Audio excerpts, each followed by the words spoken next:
একটা নাচ করতে যে এর পেছনে কত পরিশ্রম, কত মেধা খাটাতে হয়, এটা ওনারা ভুলে যায়।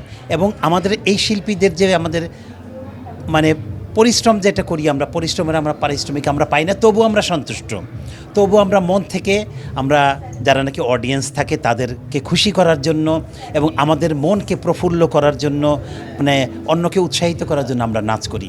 যাই হোক, যারা নাকি এই নাচের যারা আমাদেরকে নাচ করার জন্য নেন তাদের কাছে সেটা সরকারি হোক বেসরকারি হোক যেইভাবেই হোক না কেন, যে আমাদেরকে যেন একটু প্রায়োরিটি দেওয়া হয়, আমাদের দিকে সুদৃষ্টি দেওয়া হয়। কারণ আর এখন আরেকটি কথা আমি বলতে চাই, অত্যন্ত গুরুত্বপূর্ণ বিষয়, সেটা হচ্ছে বিভিন্ন সময়ে আমরা করোনাকালীন সময় দেখেছি অনেক চড়াই উতরাই পেরিয়ে, তারপর আমাদের দেশের বিভিন্ন সময়ে বিভিন্ন ক্লান্তি লগ্নে বিভিন্নভাবে সবাই মানে কর্মহীন হয়ে গেছি। আমাদের বিশেষ করে আমরা নৃত্যশিল্পীরা আমরা বিভিন্ন বাধার সম্মুখীন হচ্ছে, বিভিন্ন প্রতিনিয়ত বিভিন্ন রকম বাধা, সেটা সর্বক্ষেত্রে সর্বনাচের মধ্যে চলে আসছে। তো আমরা, আপনারা যারা আছেন, যারা নাকি আমাদের দেশের ঊর্ধ্ব পর্যায়ে আছেন, আমাদের যারা নাকি আমাদের দেশের যারা সঙ্গে যারা কি বলবো রাজনীতির সঙ্গে আমাদের সাংস্কৃতিকের সঙ্গে জড়িত আছেন, দেশের বাইরে যারা আছেন, তারা আমাদের নাচের প্রতি একটু সুদৃষ্টি দিবেন, এটা আমার মানে বিনীত অনুরোধ রইল। আমাদের সমস্ত নৃত্য কোরিওগ্রাফার, নৃত্য শিল্পীদের পক্ষ থেকে আমি এই কথাটি বলছি।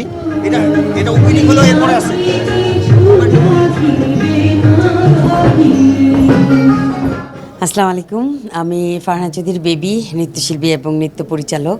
তো আমরা এখন খুব পথটা খুব সুমসৃণ পেয়েছি এবং আজকে দেখা যাচ্ছে এটা করে কিন্তু অনেকে অনেক পরিবার চালাচ্ছে। যেমন বিভিন্ন স্কুলে, বিভিন্ন কলেজে, ইউনিভার্সিটিতে এখন মাস্টার্স করছে এবং এই নাচের উপরেই কিন্তু সবাই চাকরি করছে। এটা একটা ভালো দিক, কিন্তু তারপরেও এই শিল্পটা করতে গিয়ে কিন্তু মাঝে মাঝে আমরা অনেক মাঝে না প্রয়তই আমরা সবসময় মানে খুব যে ভালোভাবে করি তা কিন্তু না, বাধা একটা সৃষ্টি হয়। মানে যেভাবে গানটাকে যেভাবে সমাজে তুলে ধরা হয়, নাচটাকে কিন্তু অনেক ক্ষেত্রে অনেকে ওইভাবে এখনও হয়ে ওঠেনি। তো যার পরেও মানে তারপরেও দেখা যায় যে বিভিন্ন চ্যানেলে বলেন বা বিভিন্ন অ্যাওয়ার্ড অনুষ্ঠান হয়, কিন্তু নৃত্য নাচ একটা নাচ করে দেন, একটা নাচ নিয়ে আসেন, ব্যাপারটা পরিচালনা করে দেন, কিন্তু এটার পেছনে যে খাটনি তো খাটনি আছে, সেটা রক্তে মিশে আছে, করে যাচ্ছি সাংস্কৃতিক, এটা ছেড়ে যাব না এখান থেকে। কিন্তু এটাকে তৈরি করতে একই রকম গ্রুপ ডান্সের ড্রেস, গয়না থেকে শুরু করে এবং এক একটা গানে যে এক এক রকম ড্রেস পরতে হয়, খরচটা এত বেশি হয়ে যায়, তখন আসলে ছেলেমেয়েরাও কেমন যেন উৎসাহ হারিয়ে ফেলে যে এত কষ্ট করে আসি, এত ভাড়া দিয়ে আসি, শিখছি, অথচ আমরা এটাকে উঠে আসছে না সমাজে।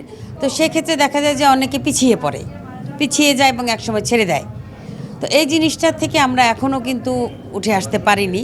তবে ইনশাল্লাহ আগামীতে চেষ্টা করব আমরা যদি সবাই একসাথে হয়ে এগিয়ে যেতে পারি।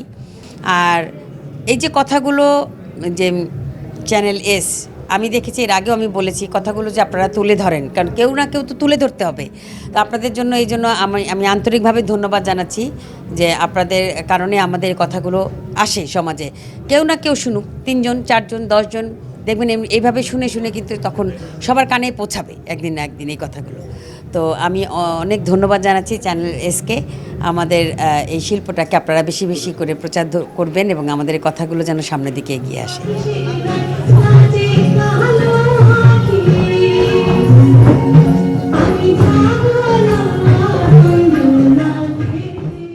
আমি সাদরিন রহমান ভুইয়া পিয়া। আমি আজকে কালার্স মাল্টিমিডিয়াতে অ্যাজ এ ডান্সার নৃত্যশিল্পী হিসেবে অ্যাওয়ার্ডটি পেয়েছি এবং রুনা লালা ম্যামের হাত থেকে অ্যাওয়ার্ডটি পেয়ে আমি সত্যি আজকে নিজেকে গর্বিত মনে করছি।